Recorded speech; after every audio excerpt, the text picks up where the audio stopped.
Sveiki visi. Paskatintas draugų pasižiūrėjau Paryžiaus olimpiados atidarymo ceremoniją ir mėginsiu pakomentuoti visą tą veiksmą. Jis sukėlė iš tiesų nemažai aistrų ir įvairiausių vertinimų visame pasaulyje. Vieni ir jų, kiek aš pastebėjau, yra mažuma, žavisi, žinoma, ten režisierių išradingumu, vaidybos meniškumu, įvairiais specefektais, kurie ten buvo pademonstruoti. Kiti ir jų dauguma prakalbo apie tai, kad šios olimpiados atidarymas tai tarsi vakarietiškos civilizacijos uždarimas. Įsidėmėtina, kad net musulmoniškas Iranas pasipiktino jų Korane minimo pranašo Isos, taip ten vadinas Jėzus Kristus, paniekinimu. Ką jau bekalbėti apie likusį tokį dar krikščionišką pasaulį, apie jo tikrą katalikišką, protestantišką, ypač tokią pravoslavišką dalį. Kritika nuskambėjo iš kai kurių tokių stambių komercinių struktūrų, paskelbusių net boikotą žaidynėms. Nuskambėjo kritika iš politikų. Šiandien perskaičiau net, kad ir iš Donaldo Trumpo lūpų. Tie politikai, žinoma, nepagailėjo karčių žodžių organizatoriams šio renginio. Kaip atsakas į visą šią kritiką, kritinę reakciją pasipylė tokio renginio organizatorių jau įvairūs paaiškinimai, apgailestavimai, net atsiprašymai. Bet, kaip sakoma, darbas padarytas. Ir visą šią olimpiadą, jos atskirus momentus dauguma įvairių apžvalgininkų vadina tokių simbolinių įvykių. Apskritai, simbolika turi tokią didelę reikšmę visuomenės ir žmogaus gyvenime. Ne veltui, kas studijuoja marketingą ir menedžmentą, žino, kad ant to pastatyta visa reklamos ir tokia neurolingvistinių manipulacijų technologija. Iš tikrųjų, simbolių buvo nemažai tame atidaryme. Vieni buvo gal suprogramuoti iš anksto, kiti gal atsirado tiesiog spontaniškai, atsitiktinai, per kokią klaidą ar neapsižiūrėjimą. Šioje vietoje aš išskirčiau bent tokius 3 simboliškus akibrokštus, kurie daug apie ką pasako. Pirmas tai įvairių transų įgėjų dominavimas visoje atidarymo ceremonijoje, kuris lyg pasako, žiūrėkit, kas atėjo, kas dabar bus tikri pasaulio šeimininkai. Antras, tai pagal Leonardo da Vinčio paskutinės vakarienės paveikslą suvaidinta Kristaus ir jo apaštalų parodija, kuri tarsi teigia, kad mes nieko nebijome ir jūsų tradicinės vertybės mums nemotais. Ir trečia, kad pradžioje aukštyn kojom buvo iškelta net olimpinė vėliava, kas vėlgi simbolizuoja gal tokį ketinimą apversti ir visą pasaulį. Aš jau gal ir nekalbėsiu apie daugelį tokių smulkesnių nesklandumų, kurie lydi šią olimpiadą, kurie irgi yra kažkokios pabaigos į naujos pradžios simboliai. Žinoma, galima įvairiai vertinti religiją, bet kad vakarietiška civilizacija iki šioliai buvo pastatyta ant tokių krikščioniškų pamatų, tai faktas. Ir šią prasme parodytą renginį galima vertinti kaip tokį savotišką valstybinio, globalinio masto, statuso ir lygio provokaciją. Nustebino mane kai kurie mūsųse pateikti komentarai, ypač apie satanistiškos didžiosios Prancūzijos revoliucijos poveikį šios olimpiados pademonstruotiems iškrypimams.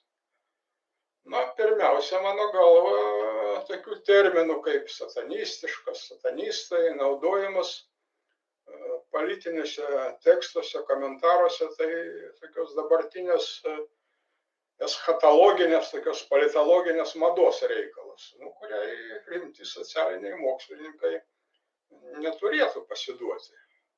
Kažin reikia vartoti kažkokias mistinės, dangiškas, dieviškas ar šėtoniškas kategorijos ten, kur viską galima paaiškinti paprastomis tokiamis žemiškomis sąvokomis. Na, bet čia tokia smulkmena. O svarbiausia, žinoma, pats apeliavimas į prancūzų didžiąją tokią buržuazinę revoliuciją kaip į absoliutų blogį, kuris nubloškė pasaulį atsieiti šviesos kelio į dabartinės tamsumas. Mano galva, toks požiūris visiškai prasilenkia su istoriniu bei sociologiniu objektyvumu. Pirma, tikra, gili tokia revoliucija, ne kokia nors spalvota, negali būti pagal apibrėžimą bloga ar gera. Ji tiesiog yra ir būna neišvengiama, susidarius tam tikrom visuomeniniams aplinkybėms. Ji kaip gamtos reiškinys tiesiog atsitinka. Antra, perėjimas iš viduramžių feodalinių santykių į kapitalistinę visuomenę, kuris ir prasidėjo nuo didžiosios prancūzų revoliucijos, buvo iš esmės pažangus veiksnys. Ši revoliucija paskatino Europos pasikeitimą, jos ekonominės, socialinės, politinės struktūros pokyčius. Revoliucija taip pat tapo kovos už laisvę ir žmogaus teisės simboliu, bei turėjo didžiulę įtaką formuojantis tokiems politiniams, socialiniams judėjimams išsivadavimą visuose kraštuose. Be jos faktiškai neįmanoma visa 19-20 amžiaus istorija, ypač tradicinės tos senosios Europos kultūros pasiekimai. Ir ypač palyginus su tamsiais tokiais stagnaciniais viduramžiais, kuriuos dabar kai kurie tokie kraštutiniai konservatoriškas pakraipos veikėjai net bando kažkaip reabilituoti, vos neromantizuoti. Reiškia, reikia romantizuoti ir kryžiaus žygius, ir inkvizicijos laužus, ir laisvamanių persekiojimą.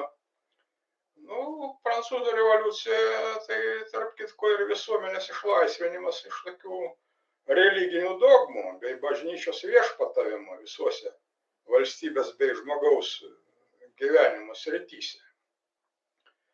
Dabar galima, žinoma, stebėti tokį savotišką sugrįžimą į tuos laikus, į tokius technologizuotus viduramžius, bet čia jau ne prancūzų revoliucija kalta. Na ir trečia, sieti dabartinius vakarų civilizacijos iškrypimus bei jos degradaciją su prancūzų revoliucija yra tiesiog mažų mažiausiai toks nesusipratimas. Žinoma, atsiranda individų, kurie žmogaus senatvę gali susieti su juo vaikystė. Tada ją reikia sieti iš viso žmogaus gimimo. Negimtum, nepasentum. Nebūtų vakarų Europos, nebūtų jos išsigimimo.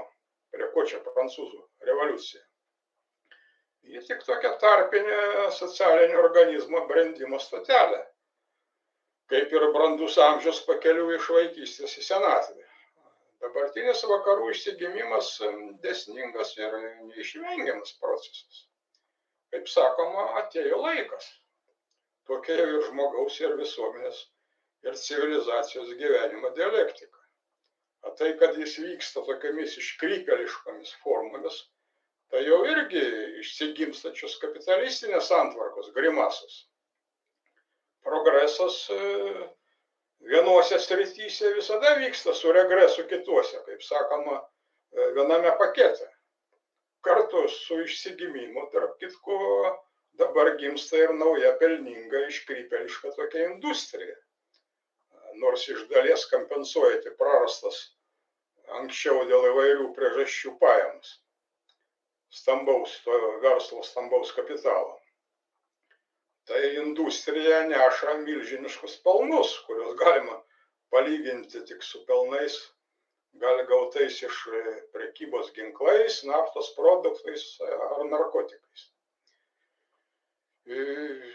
Palyginimas olimpiados ir revoliucijos, mano manimu, gali būti išprovokuotas mūsų tokios buržuazinės propagandos ir ideologijos, kurios tiesiog įbruko į visuomeninę sąmonę neapykantą pačiam šiam terminui – revoliucija. Kadangi vis dėlto žodis revoliucija norom, nenorom daugelio žmonių socialinėje atmintyje asocijuojasi ne su prancūzų, o su didžiąją spalio socialistinė revoliucija buvusioje Rusijos imperijoje. Tai neigiamas požiūris į šį reiškinį šiandien vienyje tarp kitko ir landsbergistus, ir putinistus, ir trumpistus, ir konservatorius, ir liberalus, ir įvairaus plauko nacistus. Ir tai, žiūrint iš dabartinės valdančios klasės pozicijų, yra visiškai suprantama. Latiniškas žodis revolutio 17 amžiaus mokslinėje kalboje reiškia žvaigždės ar kokio kitaus dangaus kūno sugrįžimą į tašką, kurį jis prieš tai paliko. Tai yra socialinį politinį žodyną šis terminas atėjo iš gamtos mokslo. Ir evoliucinis ir revoliucinis vystimosi būdai yra tarpusavy susieti. Į kiekvieną evoliuciją karts nuo karto pertraukiama kažkokiais revoliuciniais pokyčiais. Revoliucija tai kartu ir nauja tvarka, ir nauja kūryba, bet tuo pačiu senos tvarkos griovimas, tam tikras chaosas ir nepritekliai, kaip dėja ir visas žmogaus gyvenimas. Laikui bėgant, žinoma, viskas susitvarko naujais pagrindais. Deja, šie pagrindai ne visiems tinka, todėl kaltinama revoliucija. Nors jinai iš esmės ne tiek priežastis tų naujų pagrindų, kiek pasekmė senų, atgyvenusių, stabdančių visuomenės pažangą gyvenimo sąlygų. Taigi, samprotavimai neva olimpiada yra didžiosios Prancūzijos revoliucijos kelio tąsa, mano galva yra neobjektyvus. Realybė yra visiškai atvirkštinė. Dabartinė Prancūzija ir visa vakarų Europa nukrypo nuo šios revoliucijos kelio su jos laisvės, lygybės ir brolybės idealais. Tai iš vienos pusės buvo neišvengiama, nes buvo nulemta kapitalistinės santvarkos ypatumų, o kita vertus tai, kad šis nukrypimas transformavosi į iškreipimą, tai jau dabartinės vakarų civilizacijos paveiktos kaip tik šių ypatumų kapitalistinių išdavų. Bet aš vis dėlto esu toks istorinis optimistas. Vakarų saulėlydis tai ne pasaulio pabaiga, pasaulis didelis. Tai tik nauja pradžia. Tai tiek šio klausimu.